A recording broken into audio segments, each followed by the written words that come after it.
Sir custodial जमीनों को लेकर कलेक्ट्रेट के बाहर काफी लंबे समय से धरना जारी है।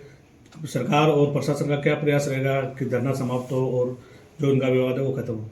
कस्टोडियन भूमि को लेकर जो धरना प्रदर्शन इत्यादि चल रहे हैं, मैं इस संबंध में एक चीज स्पष्ट कर देना चाहता हूं कि राज्य सरकार के आदेश से 2009 में जिले में जितनी भी कस्टोडियन भूमि थी उसको सिवाय तक डिक्लेयर किया जा चुका है। इसके आदेश उनके पास भी हैं, सबके पास हैं और सार्वजनिक में 2011 के अंदर राज्य सरकार के आदेश से ही इन सभी कस्टोडियन भूमि को राजस्व रिकॉर्ड में दर्ज कर लिया गया। अब ये सारी की सारी राजस्व रिकॉर्ड में दर्ज है और इसमें ये नोट भी लगा हुआ है कि अब इन भूमियों के संबंध में कोई भी निर्णय यहाँ का रेवेन्यू डिपार्टमेंट ही करेगा। जो कस्टोडियन भूमि आज की डेट तक किसी भी व्यक्ति ने यह एप्लीकेशन यह दावा नहीं किया है कि यह कस्टोडियन भूमि मेरी है और उसके दस्तावेज दिए हैं। मैं आपको एक चीज और स्पष्ट कर देना चाहता हूं कि ये कस्टोडियन लैंड सिर्फ एक ही लोगों की नहीं है, ये विभिन्न समाजों के लोगों की है।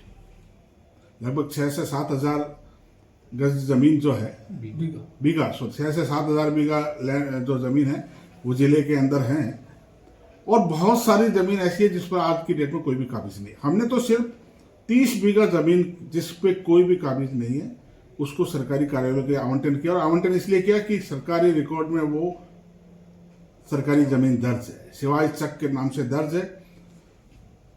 27 तारीख को जब कुछ लोग धरना प्रदर्शन करके मेरे से मिले थे तो मैंने उनकी बात को सुना और हमने उसको स्पष्ट कहा था कि जो जमीन हम आवंटित कर चुके हैं उसको निरस्त नहीं करेंगे। उस पर जो भी निर्णय अगर राज्य सरकार लेगी तो लेगी।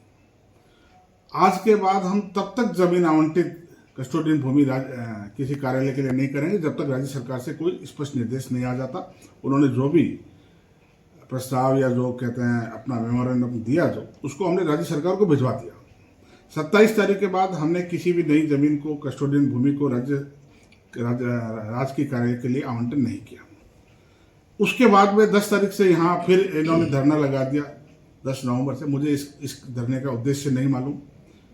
जब हम अपनी बात पर कायम हैं कि राज्य सरकार के डायरेक्शन से ही आगे हम कार्य करेंगे तो इस धरने का उद्देश्य मुझे समझ में नहीं आ रहा। तीसरी बात यह है कि इस भूमि का मुझे जानकारी मिली है कि बहुत सारी गलत तरीके से रजिस्ट्रियां और होगी। उसका सारा रिकॉर्ड हम राज्य सरकार को स्पेशल जांच के लिए भिजवा देंगे। सर, जानकारी में ये भी आया कि 2018 तक सरकार ने मौका दिया था जो इन जमीनों पे काबिज थे या जो असल काश्तकार थे उनको इन पर दावा करने के लिए, लेकिन डीडवाना से कोई भी दावा नहीं किया गया। ये भी जानकारी है। हमारे ऑफिस में आज की डेट तक किसी की एप्लीकेशन नहीं लगी हुई है और हमारे लिए वो सारी लैंड आज भी रिकॉर्ड के अंदर सिवाय तक दर्ज है। अब अगर इस पर कोई फैसला होना है तो राज्य सरकार के स्तर से होना है, जिला स्तर पर इस पर कोई निर्णय नहीं होना। सर, आप कस्टोडियन की जमीनों की बात कर रहे हैं और लगातार आवंटन भी अलग अलग जमीन कार्यालयों के लिए किया जा रहा है। दूसरी तरफ कई लोग जो है वो हाईकोर्ट भी गए हैं, उस पर स्टे भी रहे हैं, मसलन सर्किट हाउस के लिए और जिला कारागार के लिए। देखिए, हाईकोर्ट माननीय न्यायालय ने अगर स्टे किया है तो हम भी अपना पक्ष रखेंगे और मुझे पूरी उम्मीद है कि जब हम अपना पक्ष रखेंगे तो स्टे वैकेट हो जाएगा, क्योंकि अभी एक पक्ष को सुना गया है, राज्य सरकार के पक्ष को उन्होंने नहीं सुना। और निश्चित रूप से जब हम अपना पक्ष रखेंगे दस्तावेजों के साथ में तो स्टे वैकेट हो जाएगा।